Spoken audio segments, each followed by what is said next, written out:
other at the proximal contact, but the tooth can migrate, but implant you not. That's why you have loose contact. So it's the fact. The other thing that's happened is when you have malaligned teeth like that, okay, or you have the mesial tipping teeth like that, no matter what you do, food going to get stuck. So you have to tell your patient before you even start. Okay? Whatever you tell your patient before you start the treatment and it happens, it means you're good because you know. But if you try to explain to the patient after it's happened, then you just make an excuse. Alright? So how to fix this kind of thing? Maybe you extract the last molar. Hey, tell your patient, if you cannot clean it, we extract the tooth. Or maybe sometime we can do a proximal cut. You see that?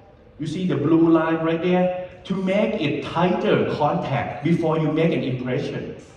That will help some, but the food's still going to get stuck. Right? The next is this. Last molar, it happens, I already told you. And with this, if patient lost their teeth for a long time, there's not going to be any IDP, and that food will get stuck, and you cannot do anything about it. But this patient, you see this? This is 14 years follow-up. 14 years follow-up. One thing I want to point out to you, when we learn in dental school, crown-root ratio, remember? If the natural tooth has crown-root ratio 1:1, you don't want to touch it. 2:1, well, maybe you can leave it, but it cannot be the abutment. Okay? But for implant, it's different. You see this? 1.5:1.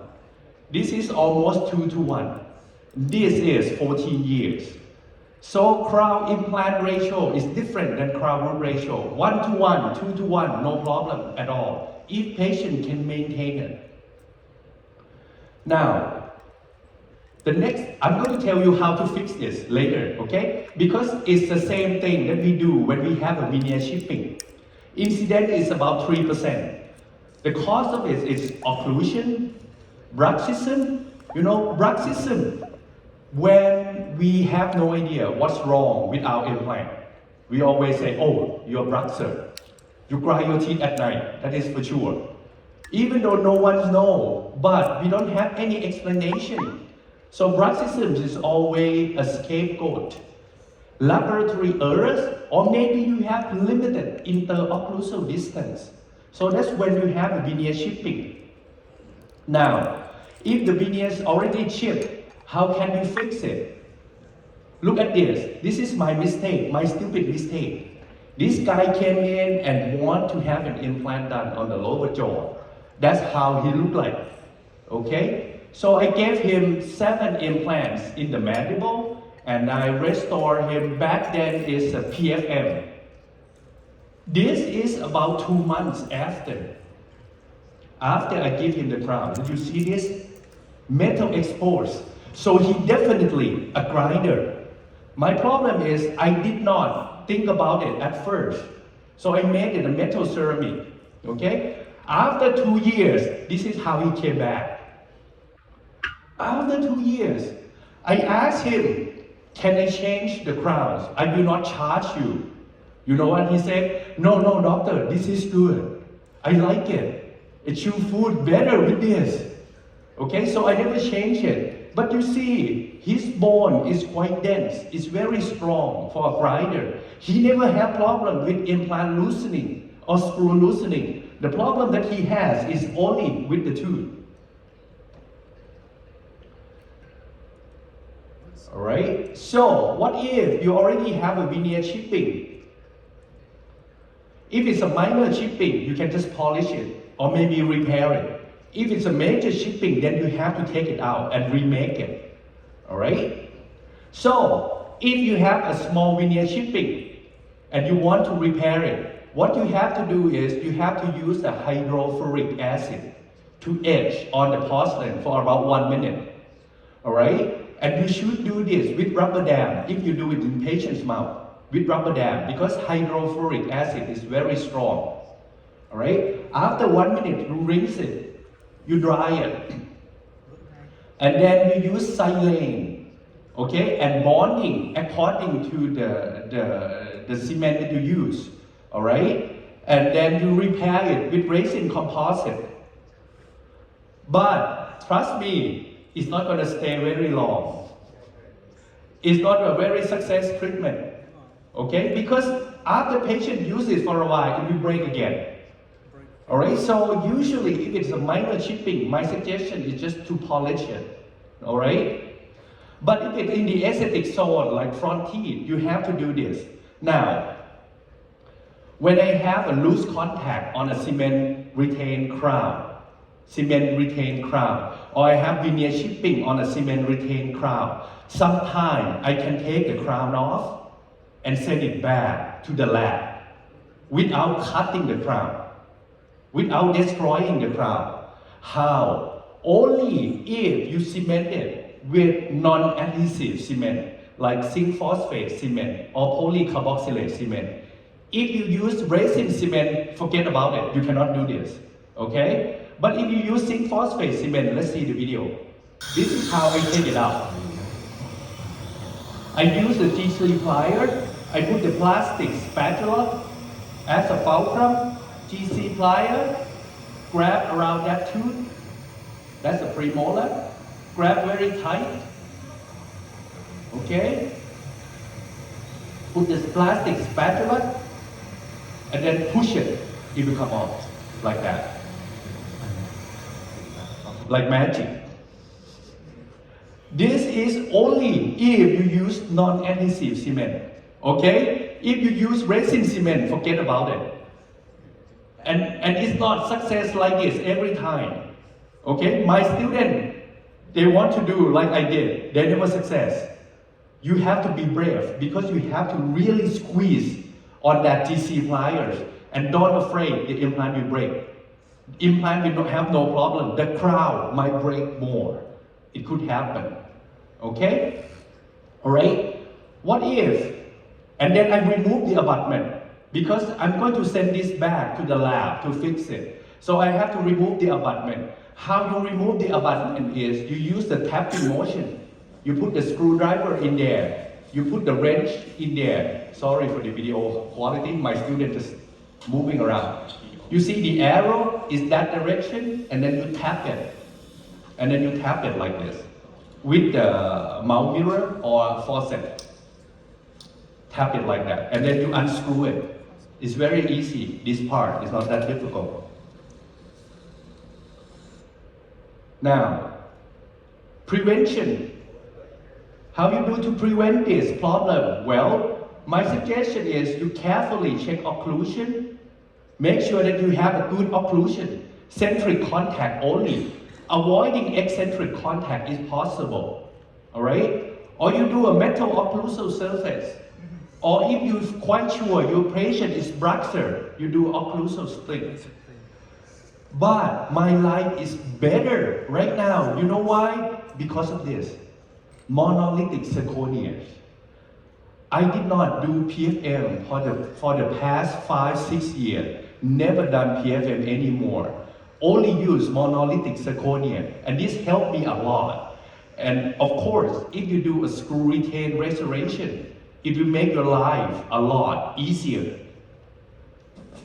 Now, when you check occlusion, when we say centric contact only, it usually happen when we have a posterior teeth, when we do implant on the posterior teeth.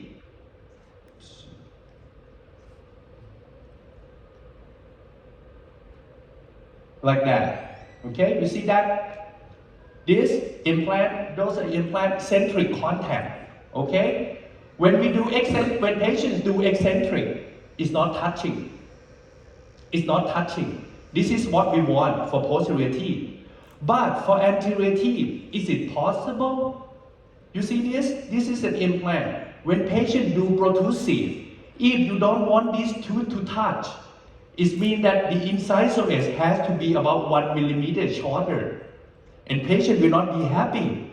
Okay, so for aesthetic zone, my suggestion is try to make the eccentric contact the same as the natural teeth. Let the natural teeth help the guidance. Okay? Don't let the implant or the eccentric contact alone. Now, questions. What about canine? If your patient have canine guidance, and when your patient have to grind, the canine is going to be quite long, and patient is going to hit the canine first. Can we do anything about it? No, we just leave it. We cannot do anything much when we're doing with canine. Because patient wants the looks to be good, so the canine has to be long. My suggestion is try to make the eccentric contact as close to the natural teeth as possible. And that's all we can do, okay? Now, metal occlusal surface, especially when we have limited interocclusal surface like this, or like that. Okay? But my life has changed since I found this abutment. Nowadays, I use this, okay? The titanium-based abutment or vario-based abutment with monolithic zirconia. It certainly helps me.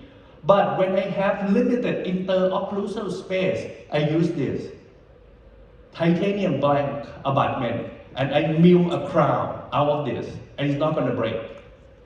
All right, let's see. The titanium-based abutment, I know some people like it, some people don't like it because they feel like the crown comes loose very easily.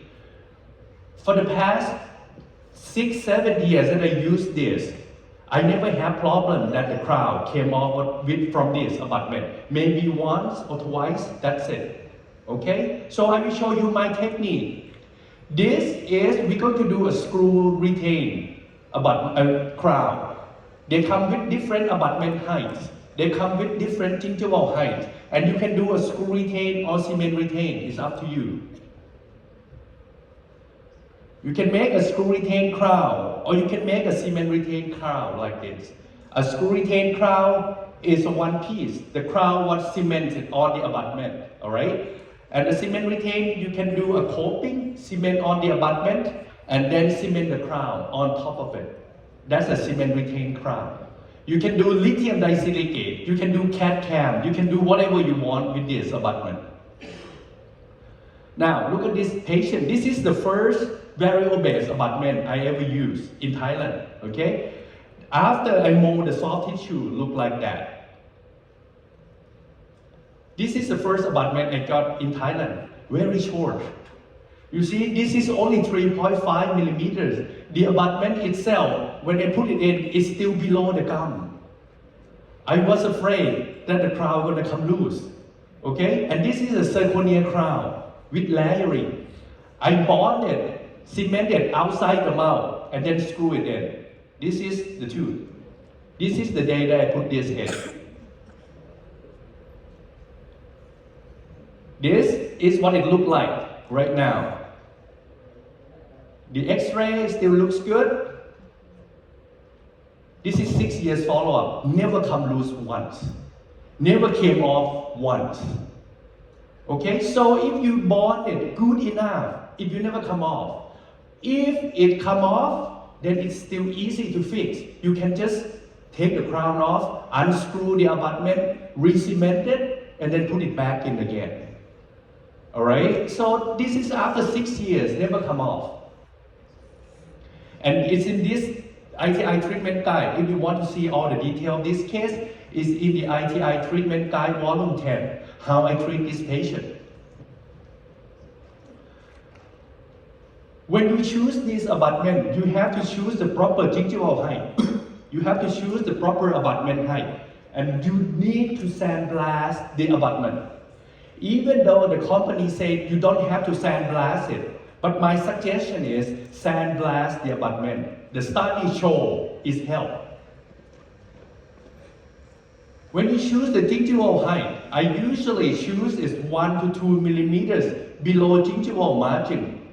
Okay? For example, this one, the gingival margin is right there. So I choose this one, which is about 2 millimeters below gingival margin.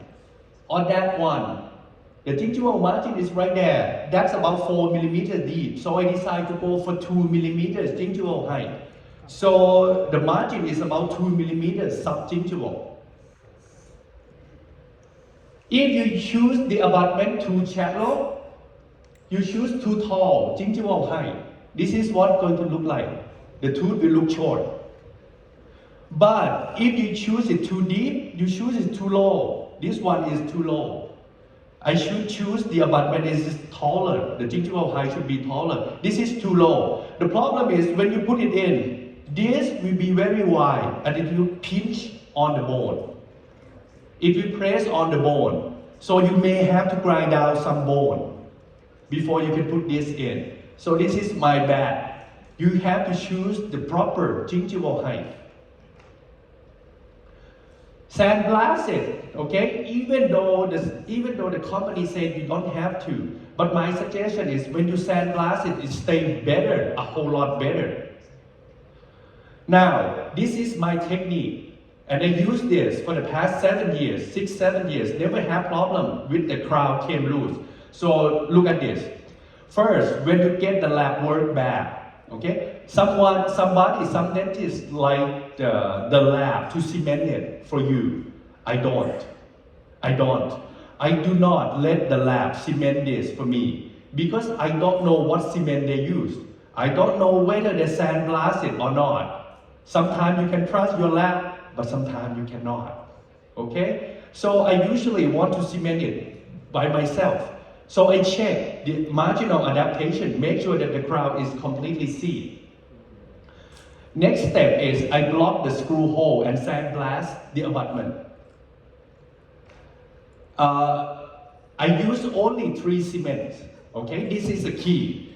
Only 3 cement that I use. You cannot use any regular resin cement. Only 3 cement. Number 1 for me, multi-link N or multi-link hybrid abutment from Ivoclar. Okay. Number 2, Panevia V5.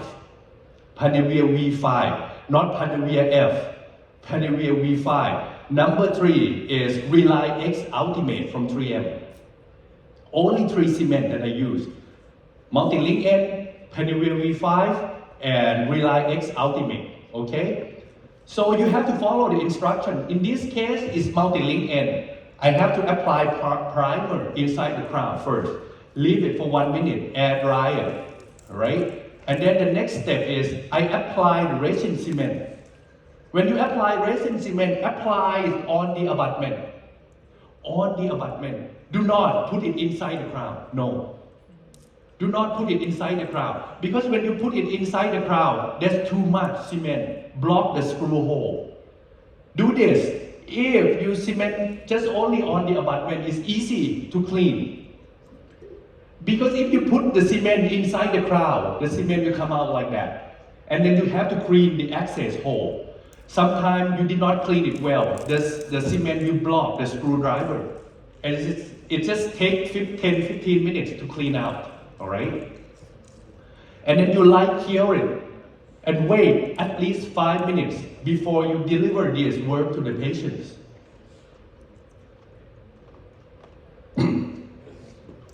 So look at another case. This is number 2-1, all right? I put an implant in with the bone grafting. Then I start making a provisional restoration to mold the soft tissue. And that's my provisional restoration, the first one. And just the provisional restoration, we're going to talk a lot about provisional restoration this afternoon. How do I make it? How do I contour the soft tissue? Okay, and this is what I get ready for my crown. Put the cement on the abutment. Okay, put the cement on the abutment, and you see the gingival height of this abutment is 2 millimeters, which is about 2 millimeters below the gingival margin. Okay. Then I put the crowns in. You see, when you put the cement on the abutment, when you put the crowns in, the cement will be at the margin. You can clean it. It's easier. And then you light cure it and you deliver the crowns. Okay? This is what it looks like. It's very simple. To be honest, I love this abutment. This is the best. For me, I know some of you like to use the custom milling titanium abutments and put the screw hole inside the crown. Personally, I don't like it that much. You know why? Number one, milling custom abutment is more expensive. It's more expensive, that's number one. Number two, when you have titanium and zirconia, what do you think is stronger? Titanium, of course, is metal. Titanium is much stronger.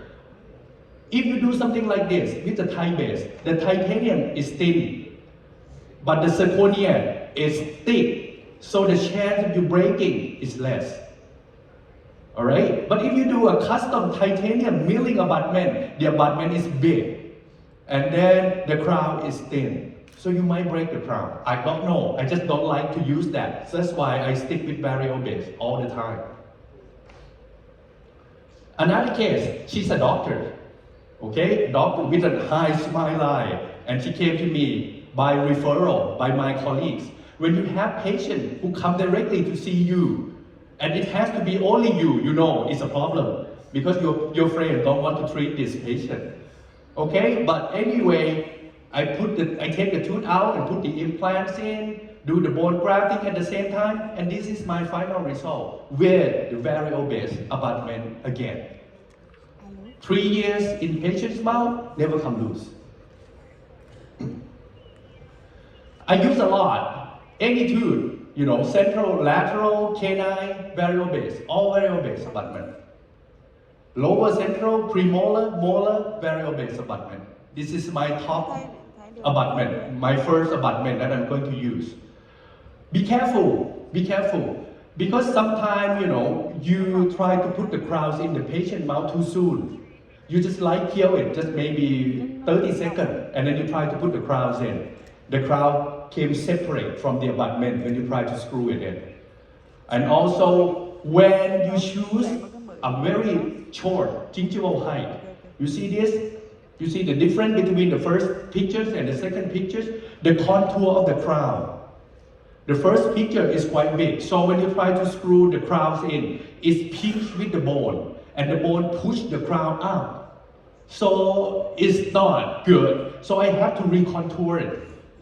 You see the second pictures, I recontour it. Now I can see the crown.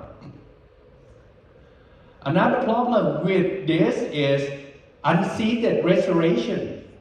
Unseated restoration. So when you take a look at the crown and the abutment outside the mouth, you have to make sure that it's completely seated. First, before you cement it, use the loops or microscope if you have one. That will help. Part of insertion, if you have the teeth that is leaning like that, and you have to put the implants in, and you have to put the crowns in, sometimes the part of insertion is quite difficult, because this is a screw-retained crown. Unlike the cement retained crown. Cement retained crown, sometimes you wiggling a little bit and it go down. But with the screw retained, you cannot do that. It has to be in the right path of insertion. Limited interocclusal space, don't use this. The shortest titanium-based abutment or variable-based abutment is about 3.5, and you're not supposed to grind the abutment. Maybe you can grind 0.5 millimeters, but not more. Okay, so if you have limited interocclusal space, I suggest to do something else. I will tell you later. And if you choose too low, I mean the gingival height too low, it compresses the hard and soft tissue sometimes. Now, when you put this crown in, the key to my success is I numb patients up. Okay, local infiltration, buccal and lingual. All right, I remove my healing abutment. I take by 12 blade, cut the gum right here, cut the gum right there. So when we put the crowns in, the gums separate apart. Okay, once the local anesthetic worn out, patient will not feel so much pain. But if you do not cut the gum, it's a very tight gum, and you try to squeeze the crowns in, the crown will go in, but it put a lot of pressure on the gum. Right? If you put the crown in and you see this blanching, you wait 10-15 minutes. If this thing did not disappear, it means you press too much on the tissue. Then you may have to do something. But if you use my technique, 12 blade. Cut the gum right here, cut the gum right there. This will never happen. Okay? Sometimes, as I mentioned, if you put the crowns in, 15 minutes later, it's still white like that. It's too much pressure. It's not good. So you have to do something. Maybe adjust the contour, maybe grind out the bone to help. You see this? Because this gingival height is too low. It should be up here. Then it's easier. This crown will sit better. Now, I promise you, I will tell you how to fix the problem if you have loose contact or veneer chipping, remember? If you use monolithic zirconia, number one, veneer chipping, never see it. Because it's very strong. If it's break, the whole crown break. It's not just minor chipping, no marginal retracture, none. But the loose contact, remember, sometimes you can have loose contact after patient use it for 4 or 5 years. Patient come back with loose contact. What did you do with this? Very easy. You remove the composite resin, okay? You remove the Teflon tape that you protect the screw head. You unscrew it, then you have the crown out of the patient's mouth. You send it to the lab. Ask the lab to heat this crown at 300 to 500 Celsius for 2 to 5 minutes. You can separate the crown and the abutment. Okay? Very simple. You can separate the crown and the abutment. And then you sandblast the abutment again. You ask the lab to add ceramic to the contact. To the mesial contact when it's loose. You just add ceramic to it, 0.5, 0.2 millimeters to make the contact tight again. And then you re-cement it and use the same abutment, the same crown. Patient doesn't have to pay a lot. And patient is happy. Can we do that? Can we heat it and re-cement it? It is strong enough. My studies about to publish, the manuscript was accepted, but I don't have the number yet. I will show you because we did this research. After I separated, sandblasted, and re-cemented, the bond strength is a little bit lower, but not significant. So you can re-cement it and use the same abutment and the same crown. Alright? People worry because this is a zirconia on the titanium base. How strong this is. This is from a previous study long time ago. Comparing, this is a normal implant, alright? Zirconia abutment. You see the zirconia inside the implant. This is zirconia titanium frictional fit. So basically, you see the zirconia go into the undercut. It's a frictional fit. And this is zirconia titanium bonded, which is like a variable base. Okay? Put this in cyclic loading and put one load to break it.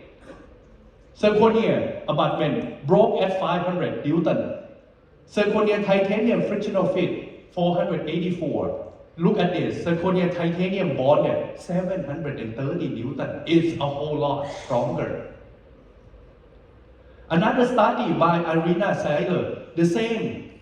But this is, I think, a Straumann implant with a titanium base or variable base abutment. The number, if it's just only the abutment and the zirconia coping, no crown, unrestored at 500 Newtons, 202 when it's restored with the crowns. Frictional fit, you see this? This is bad. Only 85. This thing will break very easily. But when it's bonded, it's become 883 and 300 Newton. So this is the strongest. The study has shown quite clear. If you bond zirconia with the titanium base abutment, let's push it to the limit. Let's push it to the limit. This is an old guy, 78 years old.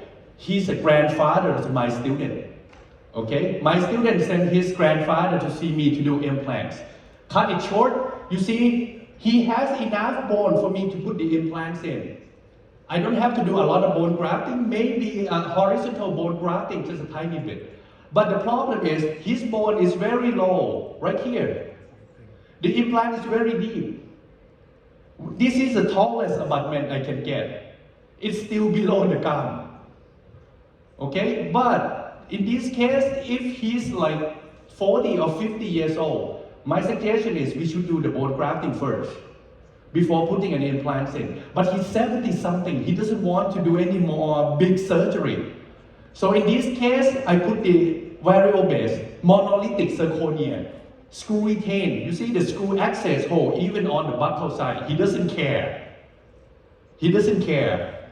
You see how long that crown is? Let's look at the x-ray. The abutment is up to here. The crown is very long. Sandblasted, cemented with the resin cement. I recommend this is in patient mouth for 4 years at least. Nothing move, nothing come up, nothing loose. So I push it to the limit. What if we do anterior teeth and we cannot put the screw access on the cingulum? You see this from this CBCT. If you want to put the implant in and do screw retain, you have to do a lot of bone grafting on the apex. But if you put it through the incisal edge, you don't have to do a lot of bone grafting at all. So in this case, I use angle variable base. Okay, this is an angle variable base. You can use the angle screw to screw it in. I only use this in the aesthetic zone, okay? The angle variable base is even shorter than the regular variable base, all right? So if you ever use this, you have to use this special screwdriver like that. Everything is on the cingulum right now, and then I can tighten it to 35 Newton centimeters. And this is another angle variable base for the lateral incisor. All right, so I'm a big fan of the variable base abutment. All right, even the molar or tissue level, we have variable base as well. And in this case, I asked the lab to do a monolithic zirconia. Multi-link end, this is the cement that I use to bond them. Light kill it. Now, people ask, because it's a monolithic zirconia, we will abrade the natural teeth more. Well, this is just only 10 patients and 1 year follow-up. They study about natural teeth against natural teeth against PFM, natural teeth against monolithic zirconia. And this is the result. Monolithic zirconia, molar 127 micron were worn out. Natural teeth 35, but PFM 180. So it's abrade less than PFM. So monolithic zirconia is the way to go for me right now. This monolithic zirconia everywhere. Even the anterior teeth. Oh, anterior teeth is layering, but the posterior teeth monolithic zirconia. What about the restoration loosening? Sometimes, when you cement the crown can loose because you use weak cement. Maybe when you put the bridge in like this, unseated prosthesis, there's a gap. Okay, and you may use the improper abutment selection or unparalleled fixture. This crown, this bridge came loose as well. So how you deal with it? Cementation. Nowadays, I either use zinc phosphate or resin cement. It depends. If the crown is very tight, then I use zinc phosphate.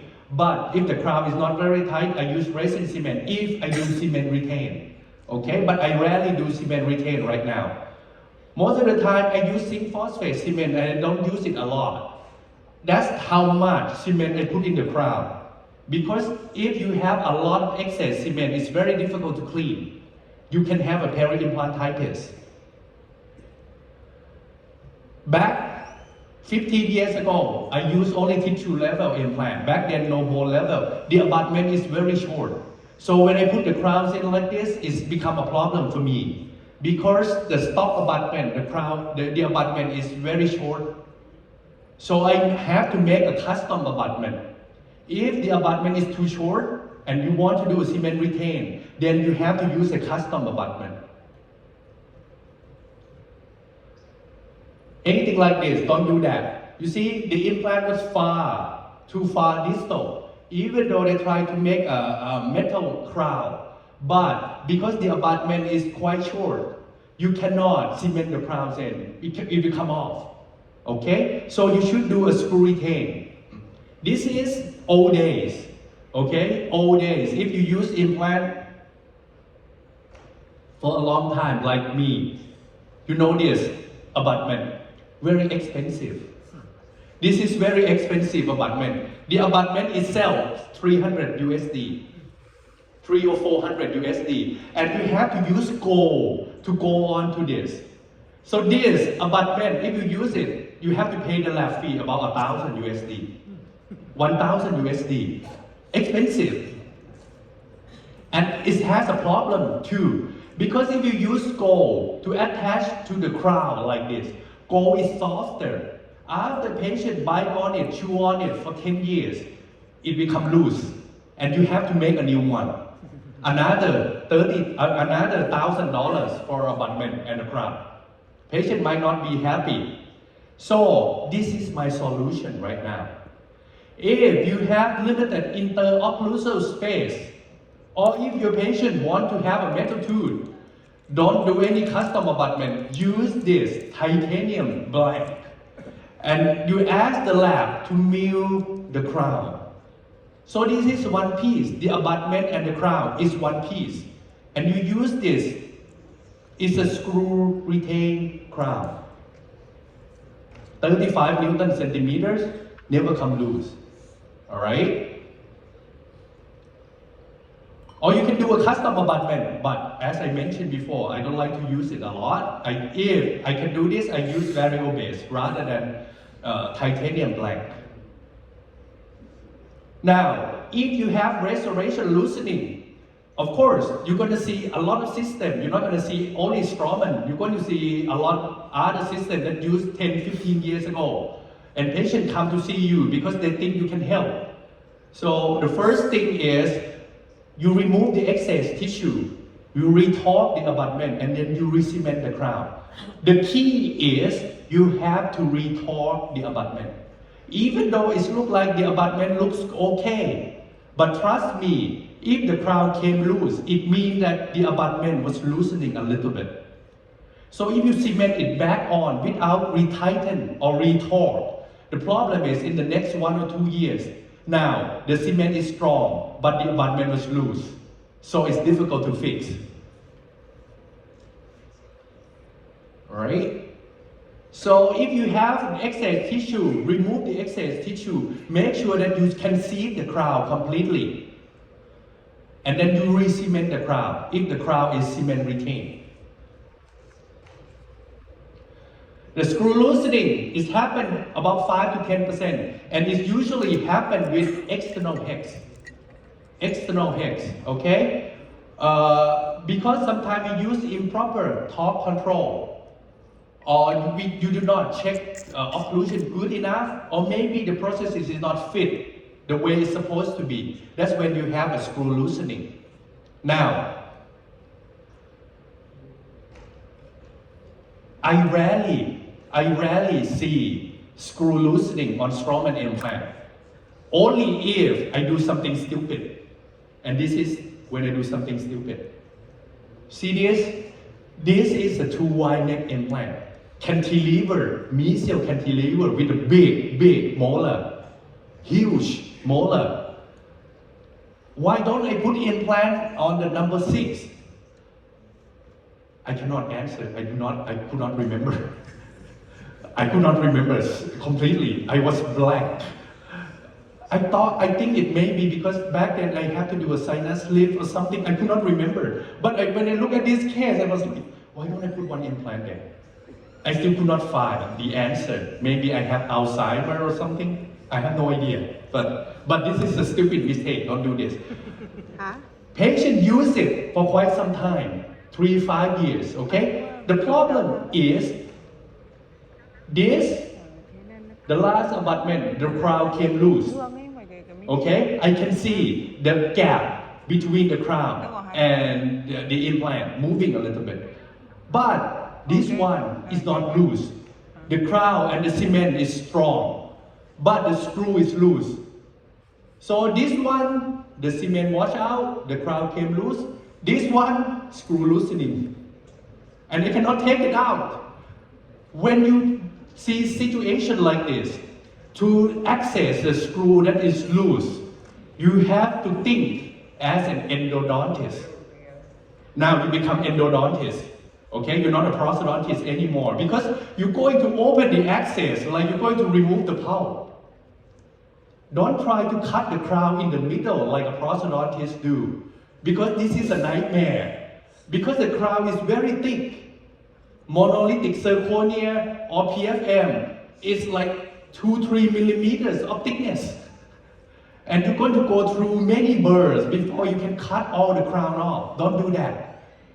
Think like an endodontist. Okay, this is my screw hole, a pouch chamber. This is the axis of my implant. So I'm going to drill in this direction until I find the screw hole.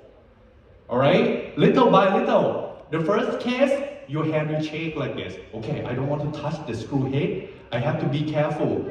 After 5 cases, you drill like, you're doing a root canal treatment. Okay? See this? Finally, this is how small I drill.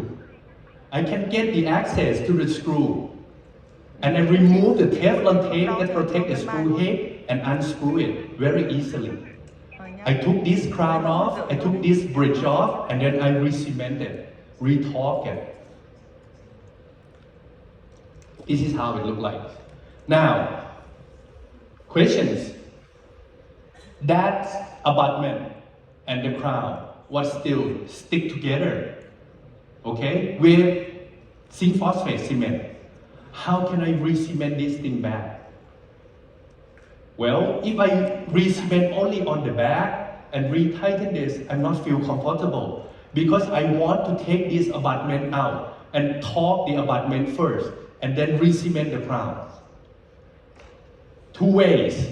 Number 1, put this in the monomer. Monomer for resin composite. Monomer for resin that you make a provisional crown. Acrylic resin. Put in the glass, okay? Pour monomer in the glass, a small glass. Put this bridge in there. Cover it because it smells bad. Cover it. Leave it there 1 week.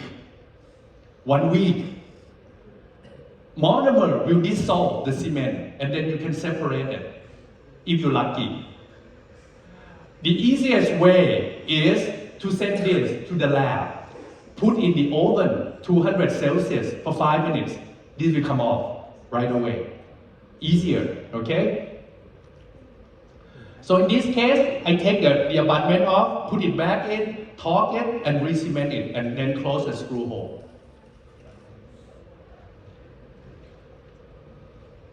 Okay, now if you have screw loosening, sometimes you see that when you have problem with screw loosening, you just have to find the access.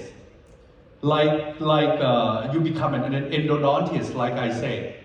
This one is give me a headache. You know why this one give me a headache? Because this guy have these 2 implants done somewhere else, okay? And then he start complaining about smelling. He can feel some smell around these 2 implants because it's too close to each other. So my colleagues, a prosthodontist, try to remove the crown. But he thinks like a prosthodontist. So he cut the crown in the middle of the tooth. The problem is he cut the crown. He also cut the screw head. Now he start to realize he did something wrong. So what did he do? Call me. Chachai, can you help me? Okay, I said, yeah. Send the patient to see me. Then I look at it. The problem is the screw was damaged. The screw head was damaged. How do I remove it? Well, I'll explain to you later. This is another case. This is my students. Sometimes when you have beginners, you have to look after them carefully, over the shoulder. Okay, look over the shoulder, make sure that they understand what they're doing. In this case, I asked them, okay, the crown looks good. So you put the abutment in and torque 35 Newton centimeters. And then I went somewhere.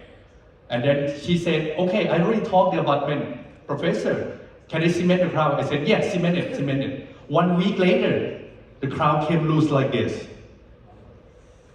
So I have to cut through the incisal edge to go through the access hole again. This is an endodontist again, to remove the screw. The problem is, when she torqued the abutment first time, she thought like, oh, I use my index finger to pull the knobs, and this is my thumb rest. Put her thumb right here. So when she torqued, the 35 Newton centimeter is at her thumb. It's not at the screw. Okay, so that's why after 1 week, the screw loosening. Okay, so when you have a beginners, you have to watch them pull the knob, 35 Newton centimeter. So you see the torque wrench turn. That's when you know that it's torqued to 35 Newton centimeters. Torque control, of course, if you use too many screws like this is why I did this. You see, this is a ziplock bag abutment, and then I have another crown that's a screw retain. This is 2 screw system, 1 screw right here, 1 screw right there. Why did I do that? So I can give a lecture about screw retain crown with different methods. Okay, but I don't do that anymore. It's just way too complicated. Because you have to use different torque control. This screw is 35, this one is only 15. So the chance of screw loosening up top is more.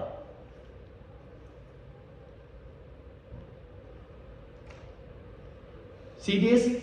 My assistant likes this patient a lot.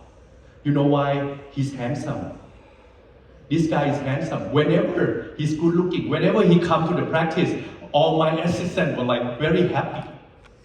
Okay? But I'm not.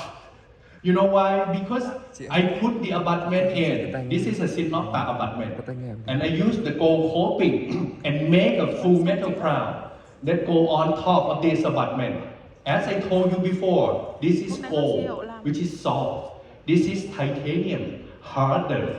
After 5-10 years, chewing on it a lot, it starts to worn off. So the screw came loose every year. In the end, I have to convince the guy to change everything into the titanium crown that I showed you before. Alright? Remember, when we put it in, if you use variable base, you just have to be careful with this. Now, sometimes you can torque the screw 35 Newton centimeters, and you think it's good. After 1 month, patient come back, the crown was loose. You know why? Because this crown was still pressing on the bone. Okay, even though you put 35 Newton centimeters in the first day, after a couple weeks, the bone resolved. The crown come loose. Then you may have to retighten it again. So when I put the variable base crown in this, normally I let the patient use it for 1 month and ask the patient to come back and re-torque it again. Okay? So I put the crowns in. I torque it to 35 Newton centimeter. Then I just put the Teflon tape in the screw head, in the hole. I don't put any Kelvin or IRM in it, just the Teflon tape. Why? Because I'm too lazy. If I put Kelvin or IRM in it, then when we remove it, all the IRM particles will go inside the screw. It's very difficult to remove. If you put just Teflon tape in there, worst case is food get in the hole. A month later, you can clean it. It's easier. But you just have to tell your patients before, oh, there's a hole in the middle of the tooth. Food might get stuck. Don't worry about it. We clean it later. Don't worry about it. Okay? Now, this, when I put it in, as I mentioned, I leave it there for 1 month. And then when my patient come back, I retighten it again to 35 Newton centimeter to make sure that it stays. Screw fracture, screw loosening and screw fracture. Well, If your patient wait too long, once a screw came loose and patient don't feel it, still using it, then you can have a screw fracture. Okay? So the problem, the cause for this is about the same as screw loosening. This is the first Strawman screw fracture that I found. When you see something like this, it's very easy to remove. Okay, I will show you how to remove the screw later. Like this one, okay? This is, if you know me, my colleagues in Thailand call me like I'm a Strawman ambassador. Because my blood is green. That's what they call me, because I use only Strawman. 100% of my patients only Strawman. If I have patient come see me and want me to do implant and use some other brand, I say I'm happy to refer you. Because I'm just too lazy. Why? Because I know this brand inside out. I know the problem, I know how to deal with everything. So that's why I use only this brand. But sometimes, when you're in the school, you have to teach the students. I do not limit my student to use only Strawman. You can use whatever you want. But go to see other faculty, not me. If you want to use other brand, go see other faculty, not me. So this girl, this student, went to see other faculty, not me. Okay? But when she has problems, she comes see me. Said, Dr. Chachai, can you help me? Okay, I help you. The problem is that crown came loose. This is from one of the other company, okay? And I can see clearly the screw fracture. When you have screw fracture like this, it's not difficult. Why? Because the fracture part in the implant is already loose. You just need a sharp explorer and then you move it counterclockwise, little by little. Okay?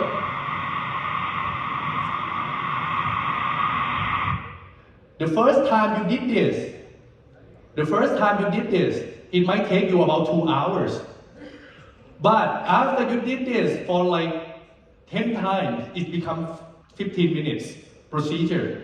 Don't even think you put the explorer in there and do like this, it will come out. No. You have to just like touch it little, move it little by little, until you can use a small faucet to pull it out. Now, here is the fun part.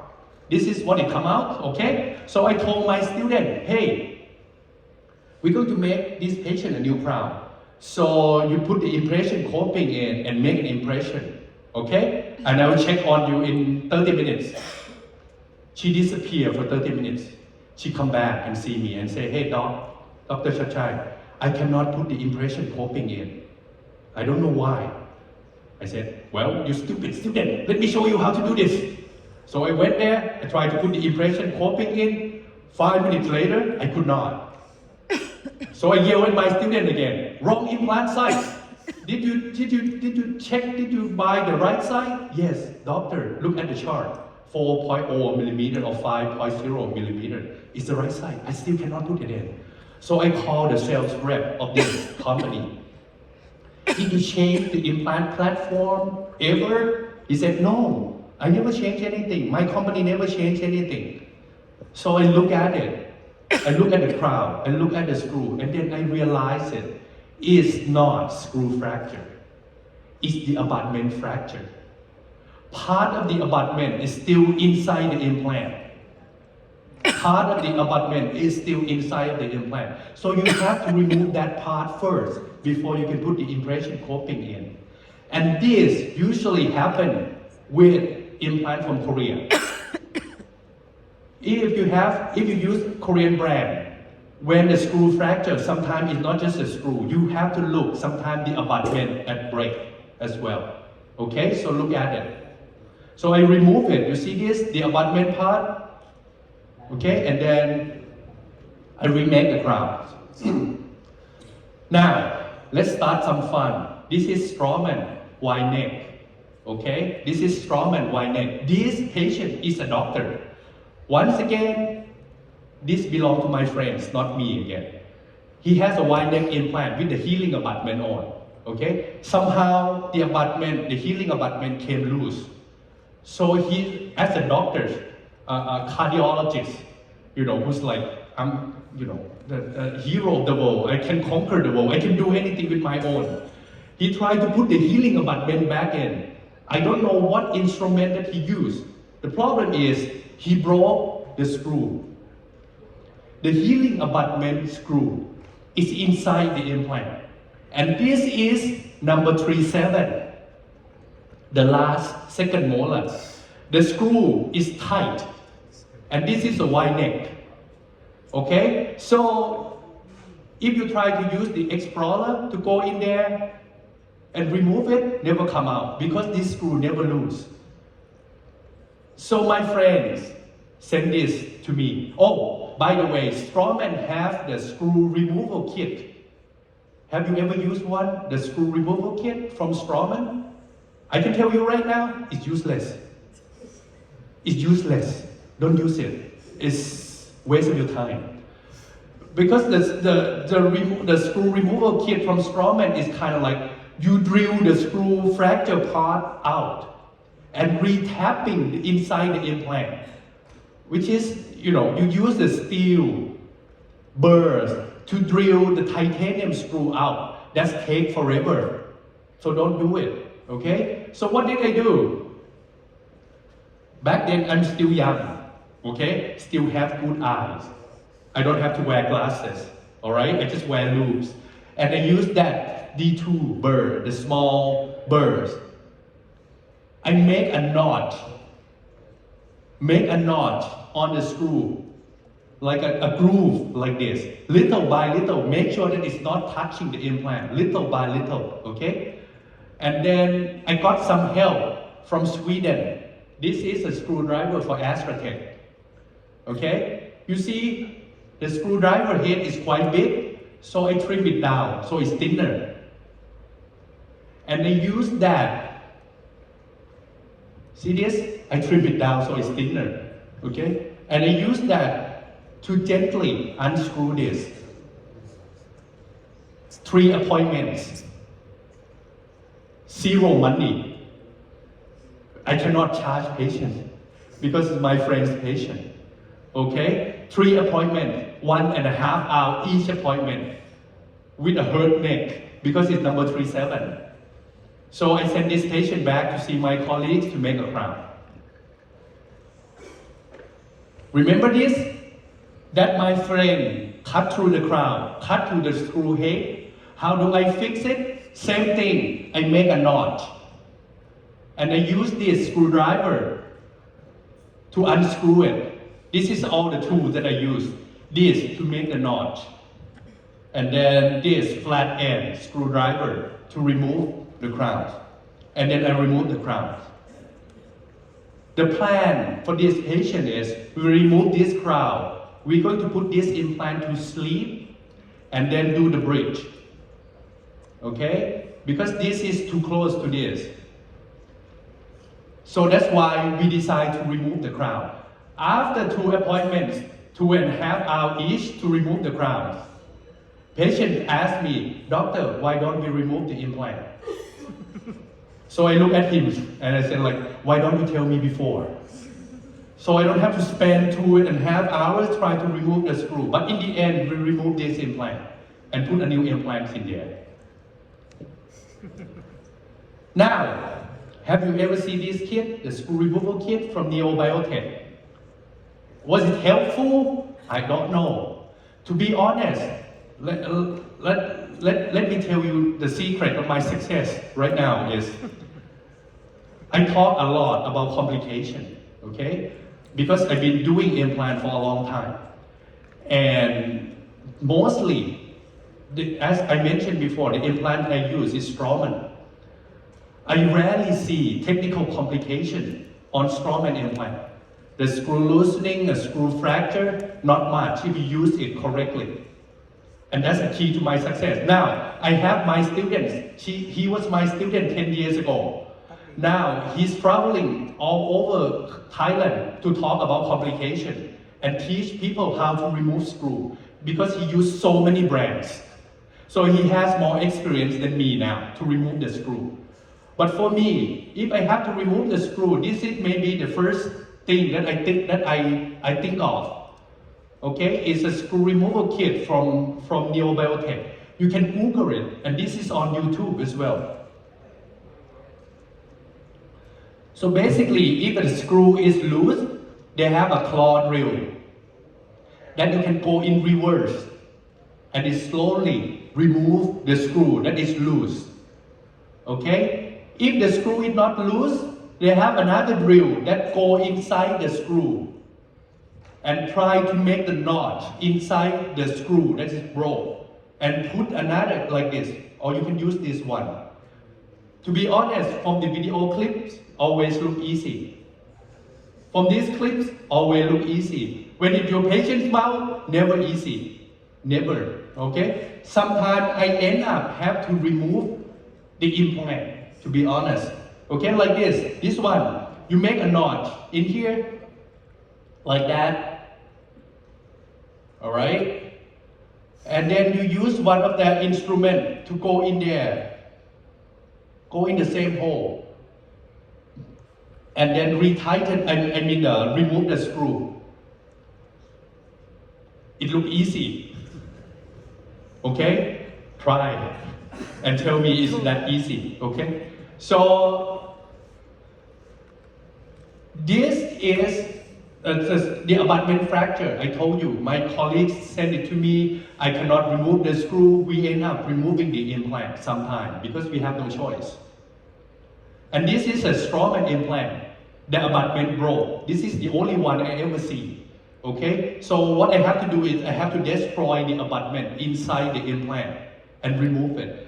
Each circumstance is different. So whenever you have this kind of problem, you have to know the instrument first. And you have to think, what are you going to do before start doing it? Now, the implant fracture. Incident is less than 1%. Cause is overload or maybe material defect or implant design. It usually happens when you start having bone loss. You know why? When you have bone loss, the implant wall right there has no support. And it's very thin wall. So it could break. And it usually happens with the external connection of the brain mass system. You know, this is quite classic because this kind of patient will come see you first because of the screw loosening. And then you retightening the screw. Patient will come back a year, 2 years later with implant fracture. We see that a lot with the brain mass system like that. So in this case, simple, we remove the implants, we put more implants in, okay? And increase the size of the implant, increase the number of the implant. This, we do a sinus augmentation, and we do the 2 more implants, and we split these 3 implants together. This is a long time ago. This is when I studied in the US, 20-something years ago. Now, look at this. This is my case about 7 years ago.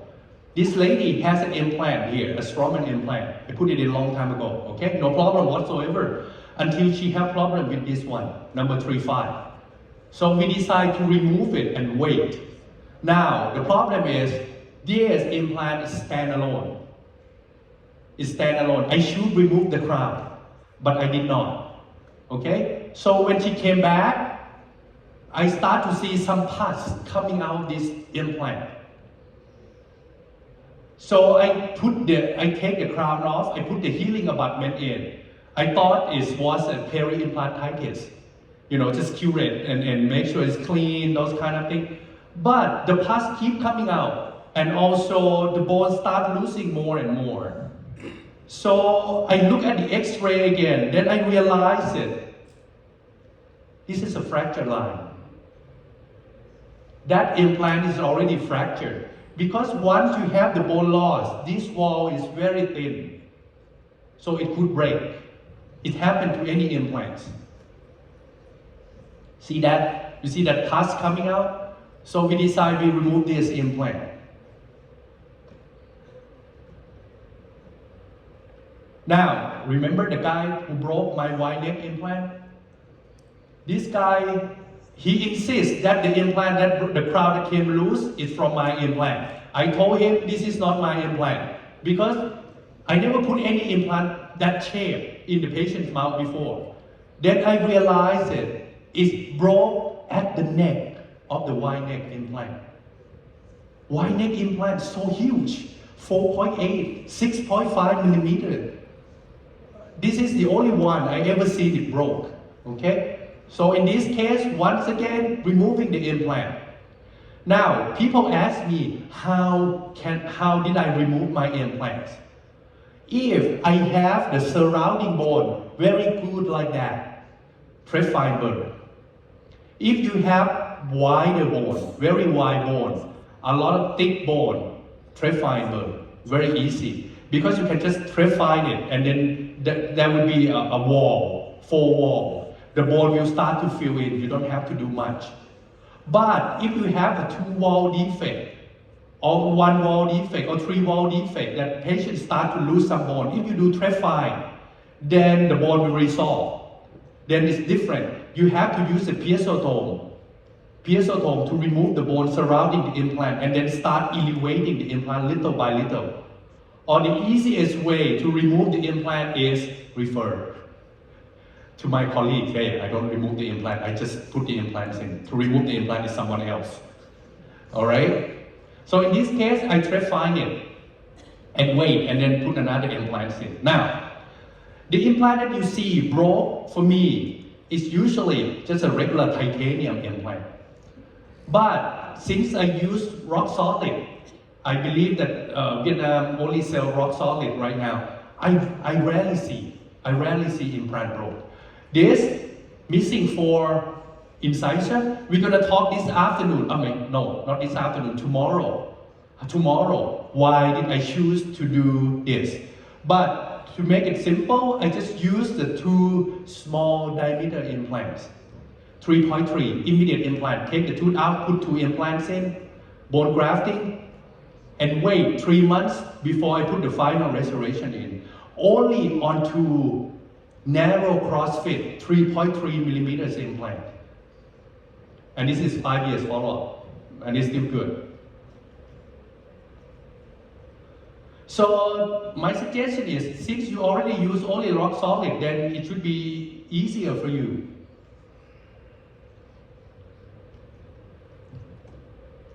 Peri-implantitis is a biological complication.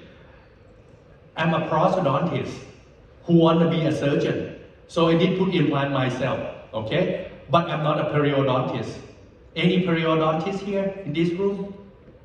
You are good, you are really good, because I hate being periodontist. I hate cleaning around the teeth. You know, like use the curate and then 2 minutes, my hand hurts. You guys are really good, you know, when you're cleaning the, and I hate teaching patients to clean their teeth, to brush their teeth. But I will tell you a little bit. I know people talk about peri-implantitis. This is what you should do. You should use the airflow, use the tetracycline, do the GBR. You know, I will tell you right now, the secret of treating peri-implantitis for me is very simple. The cause of it is poor oral hygiene, sometimes excess cement, deep sulcus depth, and also smoking. Okay? Should we remove the implant or try to save it if patient have peri-implantitis? The answer is very simple. No evidence, no scientific evidence to prove this, but I can tell you, you do the same thing. Who put that implant in? If you put that implant in, then you try to save it. If someone else put that implant in and you say, this implant is bad, you remove it. Is it true? It's everywhere around the world, I know. I did that the same thing. If that's my implant, you have peri-implantitis, don't worry, we try to save it. But if it's referring from somewhere else, I don't know who put that implant in, this implant is bad. Take it out. Put new implants in, it's easier. Okay, but I'll show you what I did is, number 1, can we stop the infection? Okay, what is the location and angulation of the implant? is aesthetic concern or patient expectation. If we can stop the infection, then we save that implant. If we cannot stop, remove it. Very simple, like that. Now, how to stop the infection?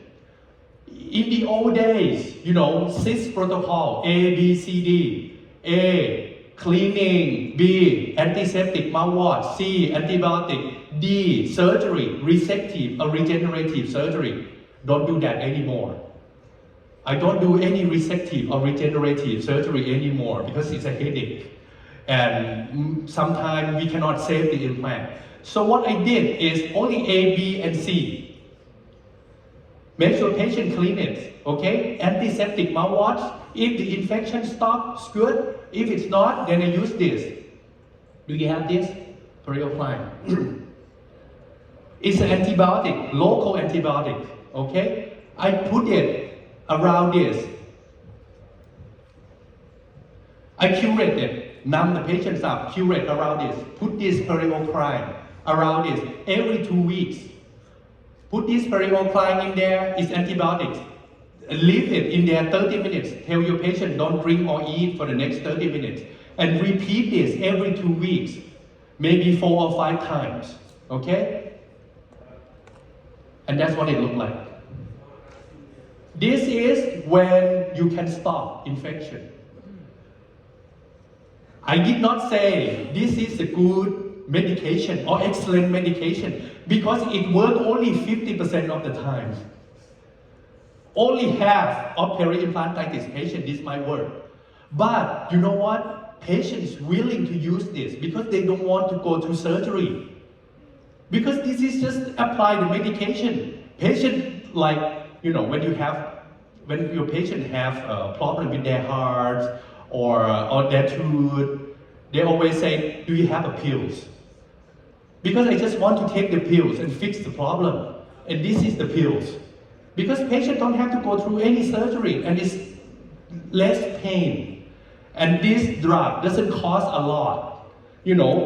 One cartridge might cost you roughly, I would say, $20. And patients willing to pay for it. And you can try. If I use this and the infection stops, then that's it. If I use this and the infection never stops, remove the implant. Start all over. It's easier. 10 years ago, I do both resective surgery, regenerative surgery, put patient into so much pain. The result is unpredictable. I did not say it's not work. It works, but it's unpredictable. Sometimes it works, sometimes it doesn't work. So why waste your time? Remove it and start again. That's easier. Like this. You want to treat the peri-implantitis? Be my guest. This is my implant. Patients disappear for 10 years and came back like this. I look at him, I say, you are in deep shit. So I decide we remove all the implants and put new implants in, and the top one we do an overdenture instead. Okay? He's a Japanese guy. He has these 2 implants done somewhere, and he's quite stubborn. And he's my student's patient, and my student referred this patient to see me. And I look at these 2 implants. You see this? Peri-implantitis. Implant is in the wrong place. And the most important thing is, I did not put this implant in. Someone else, so I better remove it. It's easier.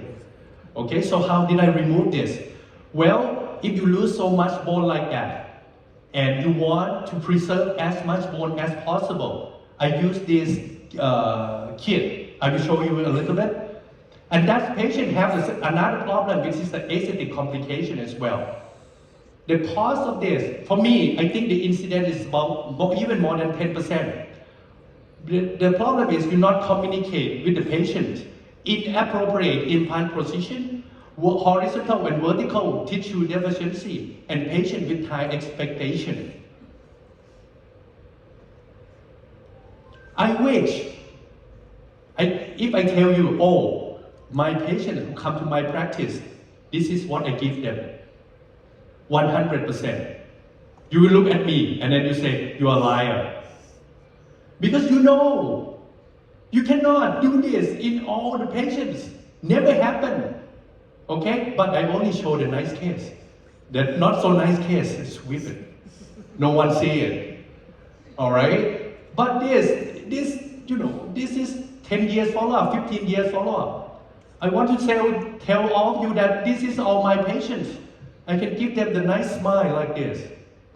But in reality, no. You always have problems with aesthetic problems. Number one problem is because you put implant in the wrong place.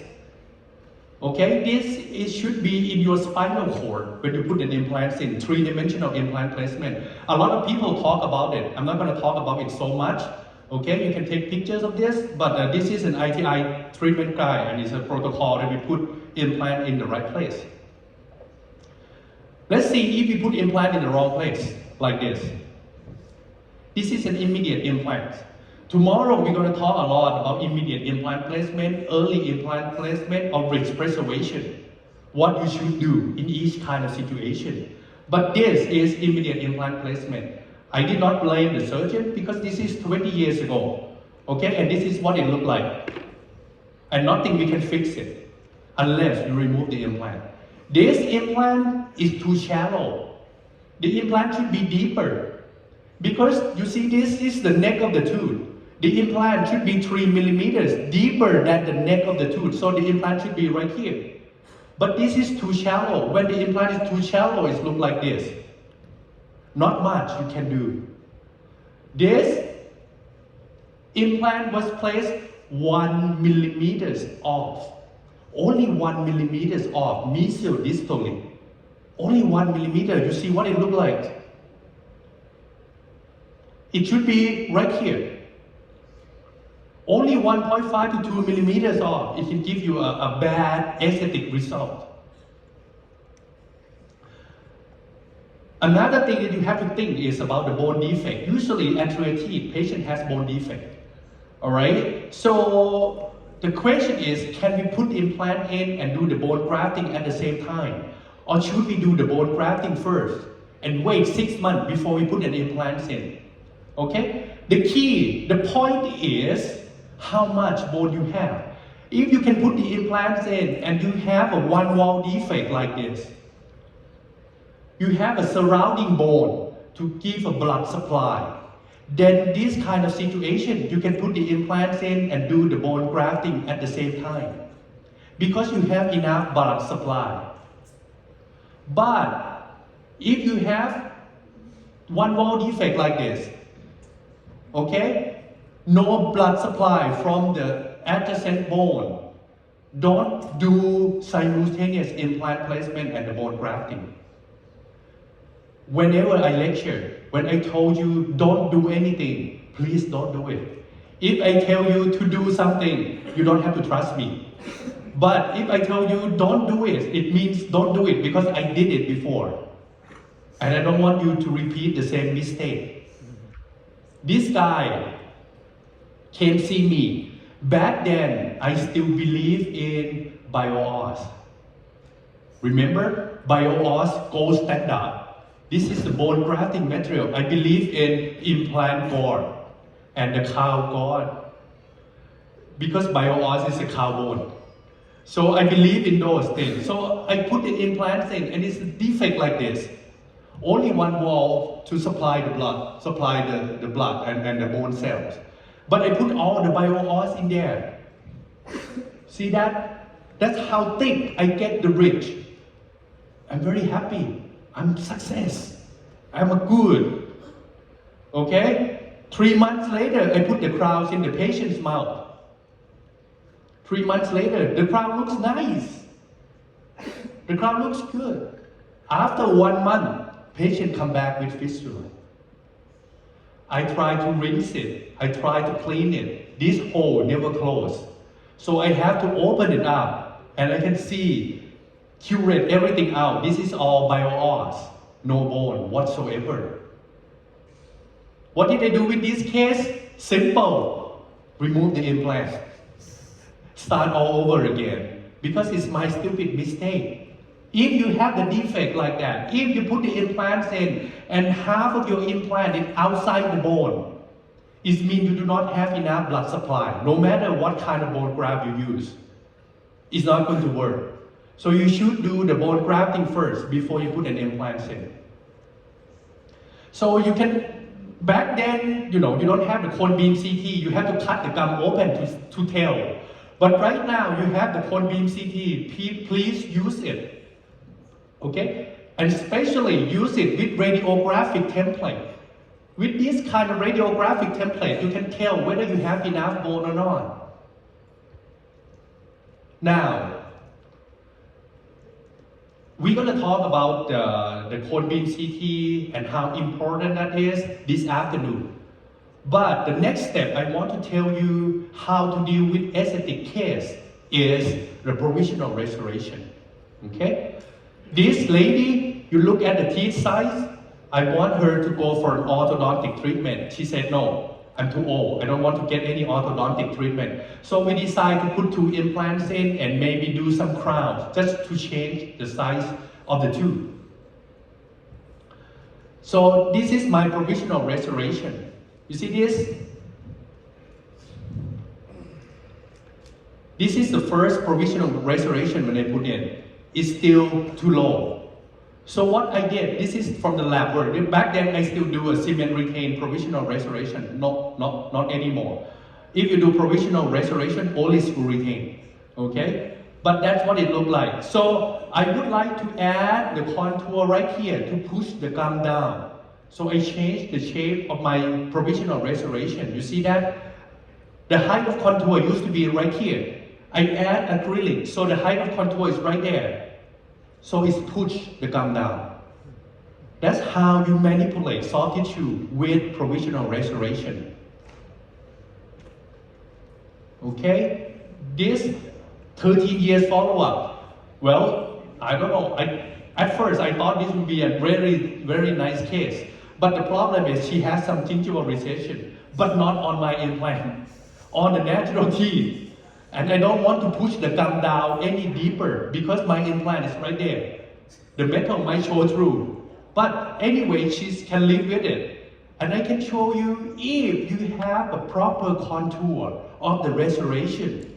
This is what it looked like after 13 years. You see the soft tissue. Did I do any soft tissue grafting? No, I'm not a periodontist. I never done any soft tissue grafting in my life. All my implant that you see, only GVR, provisional restoration, never soft tissue augmentation. I did not say soft tissue augmentation is bad. If you're a young dentist with a steady hand, good eyes, you should learn how to do a soft tissue augmentation. It helps a lot. But for the past 20 years, I might be lucky, I get away without any soft tissue augmentation at all. But if you want to be good in aesthetic zone, the soft tissue augmentation is something that you should learn. What about poor treatment planning? Incidents, I don't know. What caused it? Some stupid dentist. Look at this. How can you put that many implants in there? I could not even make impression. But he's managed to put the implants in there. And this. So how to restore this? Now, of course, sometimes, we have to refer our patient to see our colleagues to put the implants in. And our colleagues might have a bad day, and the implants in the wrong place. We cannot blame them, and we have to restore them. How do we fix it? Number 1, you do a fixture level impression. Okay? You make an impression first. Don't tell anything to your patient yet. Okay? Make an impression. Pour up the cast and did the agnostic teeth setup. And do the teeth try-in. And do the silicone index. And then you choose the abutment and the crown. Step by step, I'll show you right now. So, this is from Strawman case. This is not mine. I don't know who did this. But Strawman used to give me this slide long time ago. 15 years ago. I think the surgeon was drunk, or maybe he's mad at the patients, or mad at the prosthodontist, so he decided to put implant everywhere. Okay? When they did the impression, even worse. Look at the impression. Okay? It's even worse. So the next step is to do teeth try-in. You pull up the cast, and then you set up the teeth, diagnostic teeth setup. You ask the lab to set up the teeth where the implant is. Okay? So you can try in these teeth. Don't try to be fancy about the teeth setup. Remember, tell the lab, or if you did it yourself, try to put the teeth where the implant is. Alright? Then you try in the teeth. You see? You move the teeth around so it's the same place as the implant. Alright?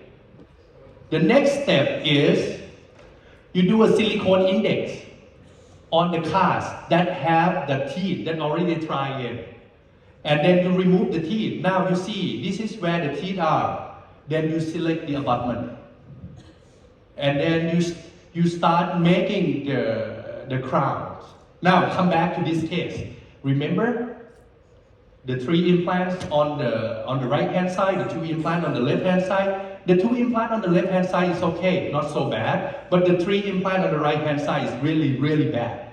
Okay, so what I did is I did the fixture level impression. Fixture level impression first. I cannot make the last implant impression because it's, the impression coping is hitting each other. Okay, they become like triplets, stay together like that. So I decided I'm going to just make an impression only two. And then I did the diagnostic wax up. No, the lab did the diagnostic wax up. You see this side, only 2 implants, but this one a big molar like that. And I show this to my patients. Can you live with this? Can you live with this? My patients say, yeah, I can live with it. See how far cantilever on the distal side like that. And I told my patient before we start, food gonna get stuck and you just have to clean it. Not much I can do about it. And then I make the custom abutment. Back then I still have to use the gold abutment. See, this is the gold abutment, the custom abutment. And then I put this thing in and cement the crown. The last implant, I did not remove it. I just leave it, put it to sleep. Don't touch it at all. Just leave it as it is. This is in patient mom for, I don't know, the last time he came for follow-up is 5 years ago, so at least 10 years. He still have no problem with it. Okay, that's the last implant. I put it to sleep. Don't touch it. Don't use it. Nowadays, with CAD/CAM technology, it's a whole lot easier. Okay? Any one of you do a computer-guided surgery? You do a lot of computer-guided surgery? Okay? When you do a full mouth computer-guided surgery, is it really accurate? Well, this is not. It's not always accurate. You think the implant position should be here because the computer tells you to do here. Then this is what the computer-guided surgery look like. You see the green. The green is the denture. Then we use that to do a computer-guided surgery. But somehow the implant is in the IDP. Okay? So in this case, we made a final impression. Okay? We scanned it. We scan the denture. We superimpose it. And then we can see the implant is not in the right place. So what did we do? We change it around. Do a digital wax up.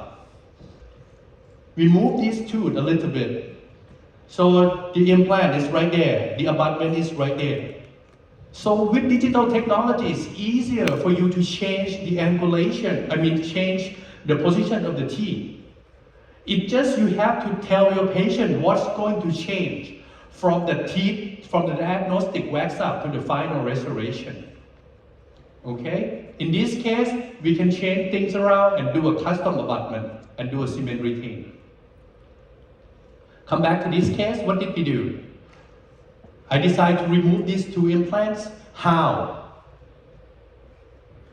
This. I like this system. This is good. This is a screw removal kit from Neobiotech.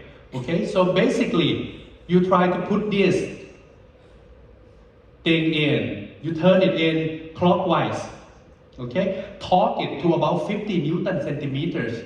Then you use that gold implant removal driver up there. And that will go in counterclockwise until it's engaged the implant. And then you turn it, the implant will come out. I'll show you the tape right now. First, you put that black thing inside. Okay?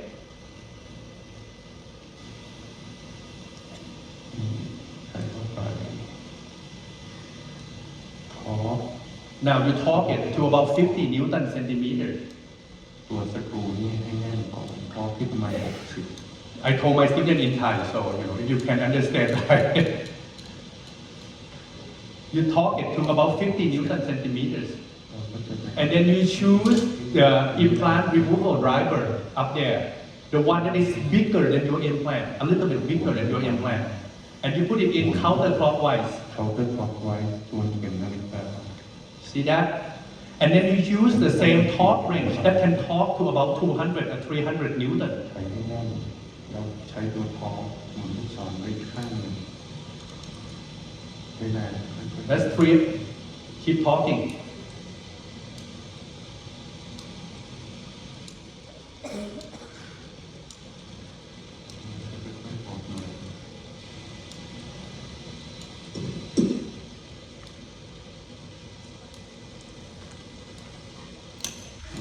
You heard the click?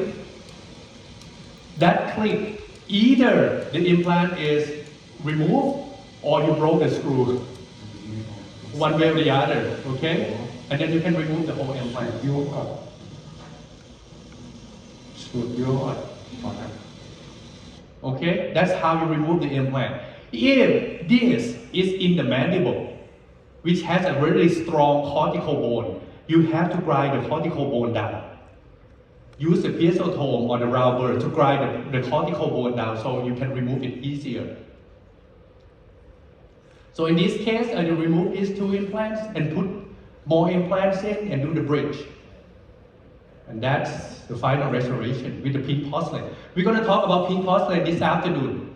Okay, so stay with me. This afternoon, we're going to discuss about should we do pink porcelain or should we not do pink porcelain? Or if we do pink porcelain, then what is the concern? What patient has to do? Other complication, the incident is unknown. Okay, but my suggestion is refer. Don't do it. It's give you a headache. It's give you a headache. Let's start with the first one. This patient has this implant 30 years ago. This is an Astratech implant. This is an Astratech implant, okay? If you know this system enough, Astratech implants 30 years ago, inside the implant is no hex. It's round. It's round. So you can do only abutment level impression. You have to put the abutment in first and then the make impression. You cannot do anything else. This is the old system, okay? Patient has a problem because the crown broke and he just wants to get a new crown done. He doesn't care about the margin. He says, it's fine, no problem, doctors. So the easiest way to fix this, I remove the crown and then I make the impression. How? Pack the cord. Go back to basic, like a regular impression on a natural teeth. I pack the crown, I pack the cord. But the problem is when you pack the cord around the implant, you have to use a very big cord. Because the sound cast is very deep and the gum easily collapse. Okay, so in this case, I decided I remove the abutment. I put the impression in the cup. I should use a small cup, smaller cup. This is too big on the cup. And then I dip it I grab the abutment, I make a notch. This is the lingual side on the abutment, and then I dip it like that. Now see, I get the margin. I get the margin of the abutment. I take this abutment out, put it back. I take another impression inside the mouth. This, the lab will pour up the stone, and this will become my die, because I can see all the margin clearly with this. And that's another impression, that's my working model. So I have a die, I have the working model, then we can make a crown that fits. This is simple, okay? This is when you're dealing with complication, something happened that you never expected. This lady, she's Thai. She lives in California, okay? She has this 5 brain mark implant placed in 30 something years ago. With this, all on 5 hybrid prostheses. It works for her, even though the implant has bone loss about half, but it still works. The problem that she has is, you look at the teeth worn down a lot. She wants to replace those teeth. Okay? So I told her 2 options. 2 options. First option, I told her that you're going to be without the teeth for 2 weeks. Because I'm going to use the same framework. Just take it out, set up the new teeth, and put it in. But she's going to be missing her teeth for about 10 to 14 days.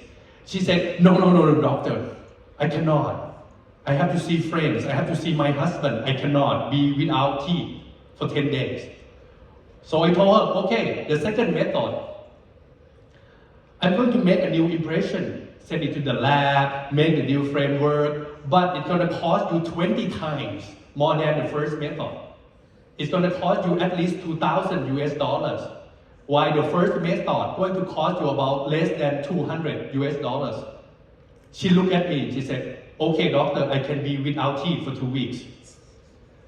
Okay? So, but you know what? I was wrong. She was without her teeth for almost a month. You know why? Because when I removed the composite, I removed the screw. I found out that the screw was almost broke off. 3 of them. Only 2 of the screws are still intact. So what did I do? Easy. Call brain mark people in Thailand. Hey, I have this case. I want to use the screw for a UCLA abutment. Can you send me 3 of them? I want to replace the old one. So they send me the new screw. What I would like to show you is, this is what the screw look like. This is the old screw, the one that broke. Okay? This is the new UCLA screw that brain mark people sent to me. Because they changed the design of the UCLA abutment. So the screw is different. So when they have this screw, this is very long, very thick shaft. I cannot put the screw in. So what did I do? I just used only the 2 screws that she had left. And I have to grind the shaft of this screw down so I can tighten it. But I told my patient, this is very weak. It will break. It will break. So I can give you the teeth, but these teeth are for smiling. Don't chew a lot on it because it's not ready yet. So what is the next step? Who can help you? Google. Brain mark copy. Brain mark copycat. Then you can order the screw because the brain mark stopped producing this kind of screw. So I have to go into Google and order this screw from the third-party company. It took me about a month before I get this. And then I change the screw to this patient. See, when you deal with complications, you think you know what to do. But sometimes it turns out the other way around. Here's my last case. This guy has many implants, 4 or 5 implants done back in Australia a long time ago. And this is what it looked like. And he asked me, he said, I went everywhere around Bangkok to get this implant restored. No one want to touch it. And they only say, you have to come back, you have to go see Chachai. You have to go, everyone said you have to go see Chachai. That's why I found you. And you please help me restore this. I look at it, I said, well, I don't know what implant system this is. Can you find out for me? I cannot. The dentist who did this died long time ago. The practice is closed. I don't have any record whatsoever about this implant system. So what did I do? Go back to basic prosthodontist. Okay? How? You see that white thing is a plastic cap. I took it out. You see this metal piece is an old file, number 35 file. Okay? Stick it to that plastic cap and use GC resin. Doing a direct pose and core. Have you ever learned how to do a direct pose and core? You know, you bead brush it. You have the file in there, Vaseline inside the canal, and then bead brush on that file. Same thing, I Vaseline inside the implant, bead brush around this, and then send it for casting. This is what it looked like.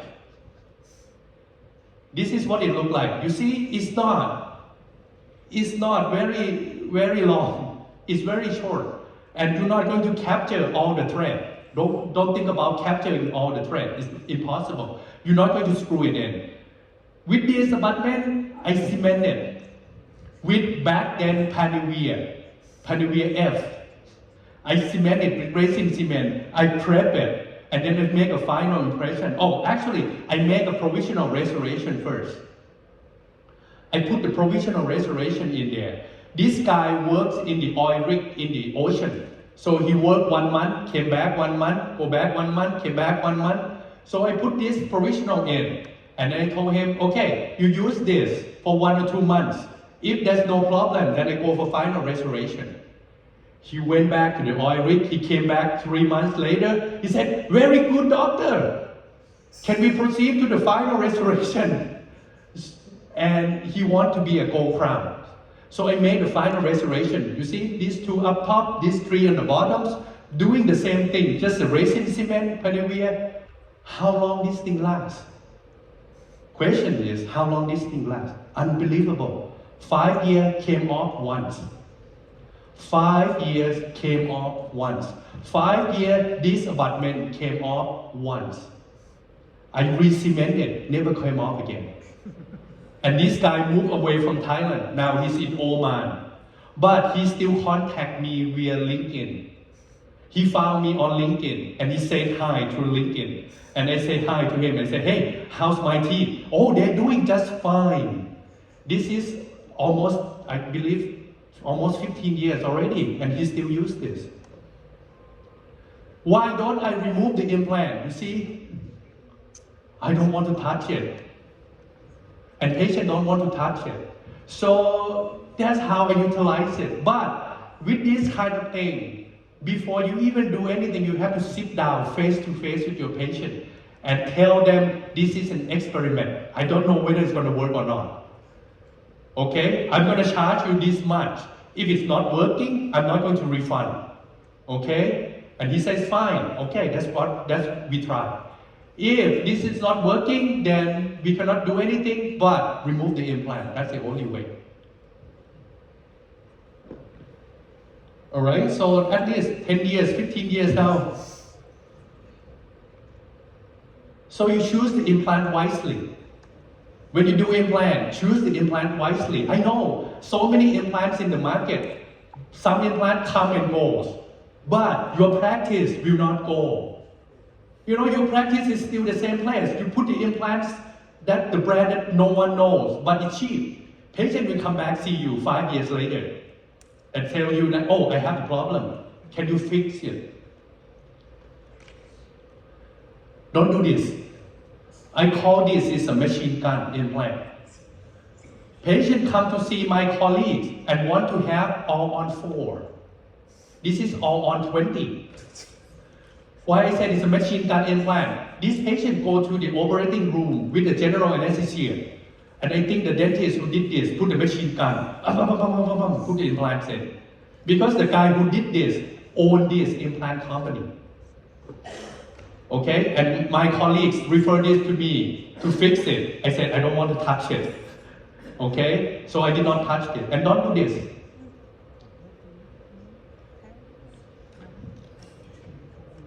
This guy came to see me. This is the first time in my life I told my patient, you are in deep shit. And he's in deep shit because the only way we can fix this is to remove all the implant and start all over again. All right? And this is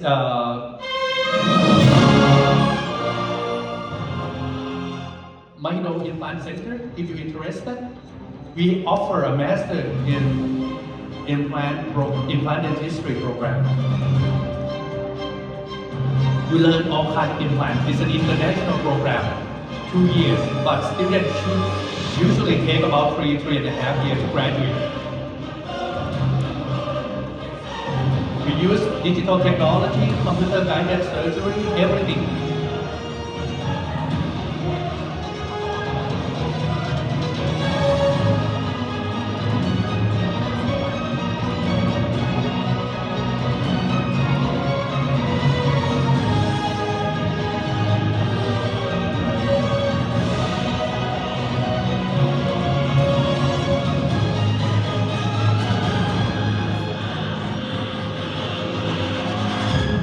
That's what the helipad is for me to go up there and take pictures. It's really nice. All right, if you don't want to study that hard, the master degree program, we have the Bangkok Educational Week. Okay, the Bangkok Educational Week in November, okay, is a 5 days program. You're going to have a chance to see a live surgery, to do a hands-on, to learn how to use the dental wing software to plan and everything. Oh, please come join us. Okay, and that's pretty much it for this morning lecture. Thank you very much. Thank you so much for your